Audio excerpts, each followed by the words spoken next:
Esta es una de esas lecciones desafortunadas que todo el mundo conoce, pero que en realidad no nos gusta hablar sobre esto, a menos que nos guste el chisme. Cuando mencionas a David, existen dos nombres que inmediatamente se te vienen a la mente.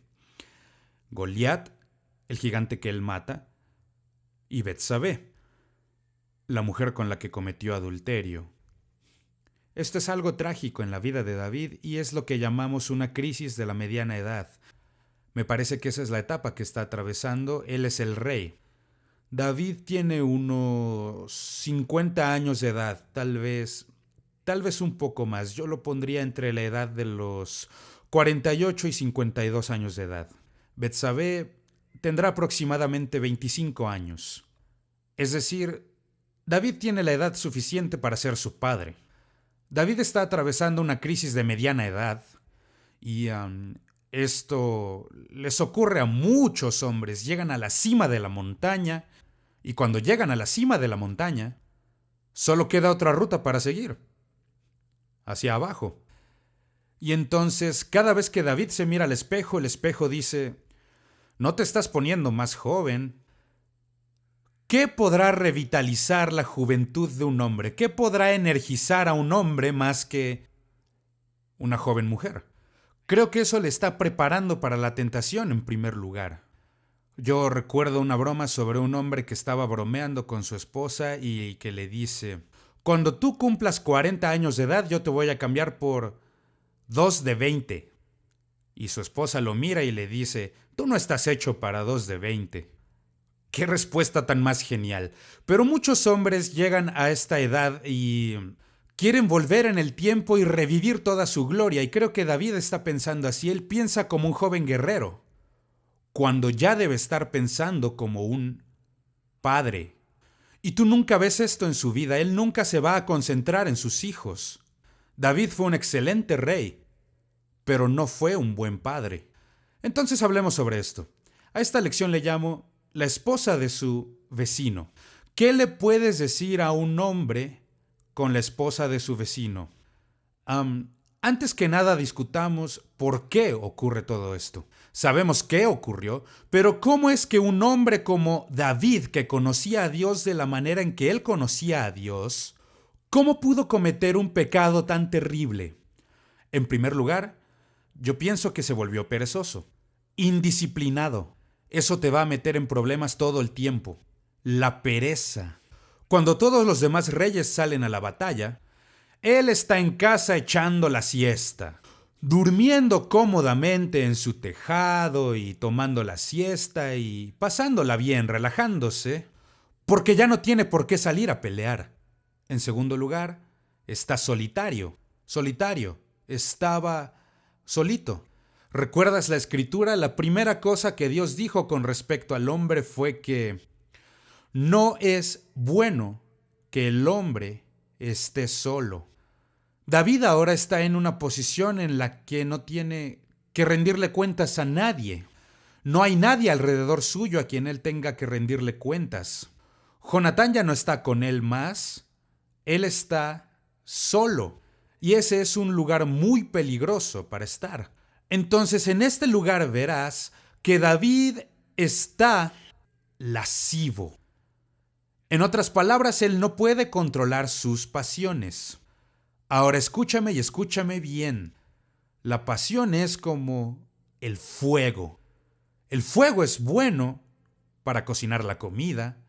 El fuego es bueno para calentar la casa. Pero el fuego puede incendiar la casa si no se controla también. Y así es también con la pasión.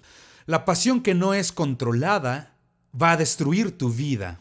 Destruir su vida. Y esto es lo que está ocurriendo con la vida de David. Él era un hombre muy apasionado, y eso puedes verlo no solo en los salmos que él escribió, sino en que era un gran guerrero, muy apasionado. Y eso está correcto mientras tanto seas disciplinado. Pero David ha abandonado la disciplina y se ha convertido en un hombre lascivo. Muy bien, hemos hablado sobre David, ahora hablemos sobre Betsabé. Betsabé, ¿cómo es que ella permitió involucrarse en una situación de esta magnitud? Es decir, todo termina así. Su marido ha muerto, su bebé también muere, su vida es todo un desastre, es un escándalo, es decir, todo este asunto es una enorme tragedia. ¿Cómo es que ella se vio atrapada en una situación tan grande? En primer lugar, opino lo mismo sobre ella. Ella también estaba solitaria. Ahora, la Biblia registra sobre su esposo cuando a su esposo le daban autorización para regresar a casa del campo de batalla. Él aún así escoge quedarse a dormir con los soldados, el quedarse con ellos, en vez de volver a casa para pasar tiempo con su esposa. Ella es una persona solitaria y aunque es una mujer casada, está viviendo como una viuda. Lo segundo que veo aquí es que ella, admitiendo que la prioridad de su esposo es el ejército, entonces tenemos que ella es impropia. Damas, escuchen con mucha atención. He hablado a los hombres sobre la pasión, que deben controlar sus pasiones, porque si se salen de balance, van a destruir las cosas. Y lo mismo es cierto con la belleza de una mujer. La Biblia es muy clara al respecto. Dice que ella era muy hermosa. Ahora es irrelevante que tú creas que eres hermosa o no. Me parece muy interesante que hayan hecho encuestas sobre todas las mujeres que han ganado el concurso Señorita Estados Unidos, como la reina de belleza de los Estados Unidos. A ninguna de ellas le agrada su propia imagen. Dicen, mi nariz es muy grande, o mi barbilla es muy pronunciada, o todas tienen cosas que criticar sobre sí mismas. Pero, señoritas, tienen que comprender que sus cuerpos no son un arma. Sus cuerpos son un regalo de Dios.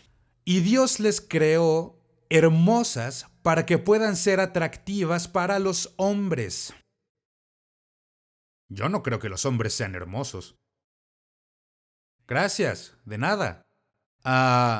No, las mujeres fueron creadas hermosas. Usa esto, comprende esto, es un regalo de Dios. Y si abusas de ello como ella lo hizo, ella se está bañando en un lugar público. Sí, yo sé que no es en la calle, pero es en donde todos los vecinos, desde los tejados, pueden mirar hacia abajo y verla bañándose en el patio. Eso no es modestia bajo ningún concepto de la palabra. Ella había visto a David caminando en su tejado antes, pero no le importa. En su soledad, ella se vuelve impropia. Y en su impropiedad, ella tendió la trampa para esta caída. Y no solo esto, sino que veo que ella está halagada por la atención del rey. No hay nada en la historia que indique que ella se resistió al rey David. Y creo que es porque está halagada, él es el rey. El rey me está llamando, le gusto al rey. El rey piensa que soy hermosa. Si tan solo hubiera podido ver el resultado final de todo lo que iba a ocurrir en su vida, la hubiera ayudado a resistir la tentación. Poco importa que él sea el rey, lo que estás haciendo está mal. Ahora, en el caso de Betsabé, yo puedo ver que con David y en su pecado con Betsabé, existen 5 hombres que se ven afectados por el pecado de David en la Biblia. Por supuesto que afectó a la nación, y aún seguimos hablando de esto al día de hoy porque fue un problema muy tremendo. Pero en la Biblia están registrados 5 hombres que fueron directamente afectados por lo que hizo David. Ahora escucha bien, el pecado de nadie está solo. La vida de nadie está aislada. Tu vida está conectada con otras personas. Lo que tú hagas, para bien o para mal, va a terminar influenciando a otras personas. Y mientras más alto subas en el liderazgo, como David, que es el rey, va a afectar a toda la nación. Y no solo a la nación, sino a las naciones que te rodean. Es una de las cosas que el profeta le señaló a David cuando llegó a confrontarlo acerca de su pecado. Tú les has dado a los enemigos de Dios ocasión para que blasfemen. Así que nadie peca encerrado en una burbuja. No, tu vida va a afectar a la de otras personas. Veamos a estas 5 personas en la vida de David, cuyas vidas fueron afectadas por su pecado. El primer hombre fue su hijo mayor, cuyo nombre fue Amnón. Amnón, lo que Amnón hace es que se vuelve lascivo al igual que su padre. Él toma el mismo espíritu, la misma actitud, solo que lo lleva aún más lejos. Casi siempre lo hacen así. Los hijos casi siempre toman lo que sus padres hayan hecho y lo llevan un paso más allá, al siguiente nivel. Y es lo que él hace. Él comienza a sentir lascivia por su hermana. Técnicamente media hermana. Tienen al mismo padre, David, pero tienen diferente madre. Pero ella es su hermana. Él comienza a tener lascivia por ella. Y cuando ella se le resiste, ella no está cooperando con esto como Betsabé lo hizo. Ella se resiste, entonces él abusa de ella. ¡Qué historia tan más terrible! Y todo comenzó con el pecado de David y Betsabé. Su pecado les ha llevado hasta el punto en que ahora está afectando a otras personas. ¿Qué ocurre con Amnón? Amnón termina siendo asesinado por su propio hermano. ¡Ay, Dios! Es como leer un periódico, ¿sí o no? La naturaleza humana no ha cambiado. Sigue siendo la misma. No pienses que los problemas que enfrentamos hoy en día son peores que los problemas que ellos enfrentaron. Enfrentaron al mismo diablo y con la misma naturaleza. Dios nos ayude a aprender de sus errores. Entonces, la vida de Amnón termina, es cortada porque se volvió lascivo, igual que su padre fue lascivo. La segunda persona de quien quiero hablar es Absalón. Absalón. Y hablaremos más sobre él después. Pero Absalón se convirtió en un hombre furioso por lo que pasó. Está enojado con su padre. Y también está enojado con su hermano y con su padre porque su padre no lo disciplina. Y es una de las cosas que ocurren contigo. Cuando tú cometes pecado como David cometió pecado, pierdes toda calidad moral para hablar con ellos. Llegas a perder toda calidad moral para hablar con ellos con respecto a su pecado. Y esto es lo que veo aquí con Absalón. Está tan enojado con su padre por todas las cosas que su padre ha hecho. Y él se rehúsa a perdonarlos. Cuando tú te rehusas a perdonar, y esto me recuerda a una señorita que solía decir, odio a mi madre. Y el ministro le dijo a su pastor de jóvenes, la verdad lamento mucho escucharlo, porque tú llegarás a ser igual que tu madre. Cualquier cosa en lo que tú pongas tu concentración, y ella estaba poniendo su concentración en el odio por su madre. Cuando te rehusas a perdonar, te terminas convirtiendo en las mismas personas que no te agradan. Entonces, Absalón termina asesinando a su propio hermano y luego, ¡ay Dios! Esta es una horrible historia. Abusando de 10 de las concubinas de su padre. Ahora, para entender esta historia, tenemos que entender que en esos días los reyes tenían esposas y concubinas. Una concubina sería lo que llamaríamos una esposa secundaria, no tenía los privilegios ni los poderes de una primera esposa. David tenía 8 esposas y aquí tenemos a 10 concubinas. No tengo idea de si había más mujeres involucradas en su vida, pero es bastante obvio que a causa de que David está permitiendo de que sus pasiones, la Biblia nunca consiente lo que él hace.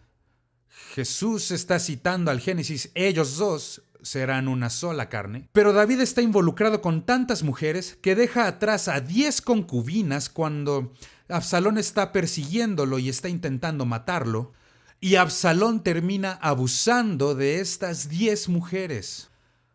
Algunas de estas mujeres tenían la edad para ser su madre.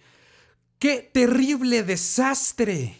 ¡Qué cosa tan terrible! Y todo esto comenzó porque David y Betsabé habían pecado. No solo termina contigo, puedes ver que el resultado final termina convirtiéndose en algo terrible. ¡Ay Dios! La tercera persona de la que quiero hablar en esta historia es Aitofel. No vemos mucho sobre Aitofel en la Biblia, pero obviamente Aitofel era una persona muy muy importante en el reino de David. Él se volvió amargado, y es difícil comprender las razones por las que se amargó tanto en contra de David, hasta que investigas y descubres que Aitofel era el abuelo de Betsabé. Ahora comenzamos a unir las piezas, porque Aitofel, Betsabé es su nieta, y él nunca perdonó a David por lo que él le hizo a su familia. Él se vuelve una persona muy, muy amargada. Ahora, la Biblia dice que él era un hombre muy astuto, muy sabio, pero no utilizó la sabiduría cuando se trataba de su relación con David. Él se amargó mucho. De hecho, la Escritura dice que pedir consejo de Aitofel era como pedir consejo a Dios mismo. Esa era su reputación. Él era conocido por su sabiduría, pero a causa de su amargura, él termina suicidándose. La forma en que la historia progresa, él termina dándole consejo a Absalón sobre qué hacer, cómo atacar a David. Y mientras David está huyendo de Jerusalén, Aitofel dice: solo dame 3,000 hombres, es todo lo que necesito, solo dame 3,000 hombres y lo encontraré esta noche. Voy a matarlo esta noche. Están hablando sobre asesinar al rey, están hablando sobre asesinar al padre de Absalón, y no hay remordimiento, no existe arrepentimiento, tampoco existe dolor. ¿Crees que deberíamos hacerlo? ¿No será una mala idea? No. Se llama homicidio premeditado. ¿Cómo llegas a un punto así? Aitofel llegó a este punto porque se rehusó a perdonar a David. Se rehusó perdonar al hombre que había hecho daño a su familia. Ahora, por favor, escúchame y escúchame muy bien. No me importa lo que te hayan hecho en tu vida. No importa qué tan tremendo haya sido. Si te aferras a eso, va a destruir tu vida. Tienes que dejarlo ir. Tienes que escoger olvidarlo. En el libro de Apocalipsis habla sobre cómo Dios ha tomado nuestros pecados y los ha lanzado a la profundidad del mar de su olvido. ¿Qué significa? ¿Significa que Dios es un viejito olvidadizo? Para nada. No está hablando de eso. Significa que Dios escoge olvidar los pecados que hemos confesado a Él. Es su elección, y eso es lo que tú tienes que hacer. Tú tienes que tomar la decisión. Yo escojo perdonarte. Aitofel no lo hizo. Aitofel se aferró a ello. Él se rehusó a perdonar. Y solo existen 7 ejemplos en toda la Biblia sobre suicidio, y él es uno de ellos. Todas son muertes trágicas. Ese no es el plan de Dios. Este no fue el propósito de Dios. Pero él termina muriendo por su propia mano, porque se rehusó a otorgar su perdón al rey David. ¡Qué historia tan pero tan terrible! Pero existe otra persona de la cual necesitamos hablar aquí. Joab. Joab se volvió en lo que llamaré astuto, porque Joab se volvió un político. Él había sido un gran militar que se había vuelto un político. Y yo en verdad no creo que a Joab le importara un cacahuate. Poco le importaba a Joab que David estuviera teniendo sus aventuras con Betsabé. No le importa. Simplemente le da más poder y más control sobre el rey. Eso es todo lo que a él le interesa. Por ejemplo, cuando está dándole el reporte al rey David sobre la batalla, y le dice al mensajero: si el rey pregunta cualquier cosa sobre ¿por qué te acercaste tanto a la muralla, que te podían atacar desde la muralla? Entonces tú solo respóndele: Urías tu siervo también ha fallecido. ¿Por qué habrá puesto esa postdata por ahí en ese mensaje? Urías también ha muerto. Era una manera de controlar al rey. Era un movimiento político para Joab. A Joab no le interesa y vas a descubrir que existe gente así en tu vida. No les interesa lo que hagas de una manera u otra. Todo lo que les interesa es el poder que puedan obtener sobre tu vida para controlarte. Es lo que Joab está haciendo.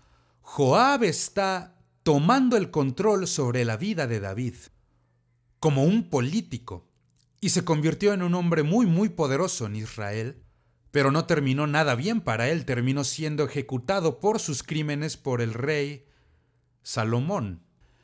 Estos 4 hombres respondieron de la manera equivocada al pecado de David. Y esto debe ser un ejemplo para todos nosotros. No lo hagas como hicieron ellos. Quiero hablarte sobre el último, el quinto. El quinto es un profeta llamado Natán. Natán se vuelve en lo que yo voy a llamar amoroso, y a lo que me refiero es, él hablaba la verdad en amor. Y es lo que tienes que aprender a hacer. Tus enemigos estarán diciéndote la verdad, pero seguro no te aman. Solo te están atacando. Natán, por el otro lado, Natán amaba a David. Entonces él va a ver a David, y esto es interesante. Desde el momento en que David ha cometido su pecado y hasta este preciso momento, ha transcurrido más de un año. Y de repente, David no va a ver al profeta, ya no manda a llamar al profeta nunca más. Y esto es muy interesante. Cuando tú representas a Dios, te puedes dar cuenta de si la relación de las personas con Dios está bien o no. Estoy pensando de algo bastante gracioso que ocurrió. Hace varios años yo era un joven evangelista, estaba predicando en una comunidad y un caballero junto con su familia habían asistido a uno de los servicios. Y un día hubo un funeral, yo estaba ahí en el funeral y ubiqué a este señor en una de las filas y él está ahí parado hablando con unas personas, está fumando un cigarrillo mientras está charlando con unas personas. Él no me ve, pero yo sí lo veo a él. Y entonces... Y dije, bueno, voy a hablarle un ratito, voy a saludarlo. Comienzo a caminar entre la gente y a medida que me estoy acercando a él ya voltea a verme. Hombre, ese cigarrillo de repente desapareció detrás de él y está ahí parado y... está sonriendo y saludándome, pero tiene el cigarro todavía detrás de él. La gente es muy chistosa, ¿a poco no? Es decir, ¿qué hace ese cigarrillo ahí atrás de tu oreja, no? Pero él está ahí parado y se me ocurre de repente... Me pregunto qué tanto tiempo podrá sostener el cigarro hasta que le queme la mano. Ahora, ese no era Dios. Yo sé que no era Dios, solo era mi pensamiento. Solo era yo intentando ser chistoso. Solo voy a quedar allí hablándole hasta que él... Todavía me acuerdo, está ahí parado hablando conmigo y está poniéndose nervioso porque él sabe, el cigarrillo está quemándose.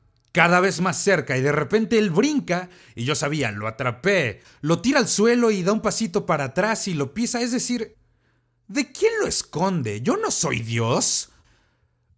Yo no voy a ser malo con él o algo así, o no. Pero cuando eres el ministro, o en este caso el profeta, tú representas a Dios. Y puedes darte cuenta de muchas cosas de la relación de las personas con Dios en su relación contigo. Intentan ocultarse de ti o evitarte, o poner su cigarrillo detrás de ellos, o cualquier cosa que no quieren que tú veas. Eso está ocurriendo aquí entre Natán y David. El profeta ha venido a verlo. Ahora quiero que te des cuenta de algo. Natán es el único que se acerca a David en la manera apropiada. La manera apropiada. Y es muy interesante la manera en que se acercó a David. La manera en que habló con él. Y escucha bien, porque tú puedes aprender algo sobre cómo hablar con las personas que han pecado. Las personas que han actuado mal. Sabes que David está nervioso. Ya lo habíamos dicho, él no se ha comunicado con Natán. Y ya ha pasado más de un año. Natán comienza contándole a David una pequeña historia. Escucha muy bien porque esta es una manera muy valiosa para comunicarse con las personas. Él no llega y dice, tú has cometido adulterio. Él no llega a señalar con su dedo a David. No. Él entra y comienza a contarle una pequeña historia. Había un hombre muy pobre que era muy pero muy pobre, que solo tenía algo, una corderita. Y esta corderita era como una hija para él. Él la llevaba a todos lados, la cargaba en sus brazos, él la amaba. Y tenía un vecino rico que poseía mucha propiedad, muchas ovejas. Y este hombre rico un día recibe a un huésped que venía a visitarlo. ¿Y qué hace este hombre rico? Él no toma una de sus propias ovejas y prepara un festín para su huésped. Él roba la corderita de su vecino. Ahora, David había sido un pastorcito. David había cargado corderitos. David se identifica con esta historia. Y David se enoja y dice, ¡ese hombre merece morir!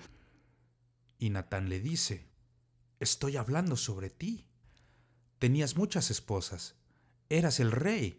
Si necesitabas algo más, Dios te hubiera bendecido. Y aún así fuiste con un hombre pobre y le quitaste a su esposa. Vaya, qué poderoso. Yo opino que en la comunicación debemos aprender a hacer esto de verdad. Recuerdo la historia de un hombre que dejó a su esposa por otra mujer y se mudó. Y volvió un día o dos después para recoger algunas de sus cosas a la casa. Y la otra mujer está esperando en el automóvil afuera de la casa mientras él está recogiendo sus cosas. Y desde luego toda la familia está desconcertada. Y tenía una hija de 14 años. Y esta muchachita le pasó una notita mientras estaba saliendo por la puerta. Papi, lee esto. Él vuelve a donde se estaba quedando y abre la carta y la lee. Y la carta decía algo así. Papi, ¿recuerdas cuando me compraste a ese cachorrito por mi cumpleaños? Me encantaba tanto ese cachorrito, pero algunos días después este cachorrito se escapó y entonces un automóvil lo atropelló y él murió. Cuando te fuiste de la casa, me sentí igual que el día en que mi cachorrito se murió. Ahora, ¿qué ha hecho esta niñita? Ha tocado su corazón, ha tocado sus emociones. Dicen que el papá fue al teléfono y llamó a su esposa y dijo, necesitamos hablar. Fueron capaces de reconciliar sus diferencias y su matrimonio fue restaurado. Dios nos ayude a ser sabios como Natán, porque Natán actuó de la forma correcta. Él le confrontó, pero lo hizo en amor. Él le confrontó, pero no lo hizo atacándole. Y porque Natán hizo lo correcto, fue el único de estos 5 hombres que no murió de una forma violenta.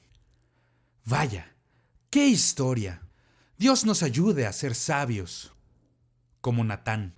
Ahora, algo más que necesitamos señalar sobre ellos en esta historia es que Jesús fue nacido del linaje de David, pero no fue nacido de Salomón. Voy a mostrarte de qué estoy hablando. David y Betsabé tuvieron 4 hijos. 4 hijos.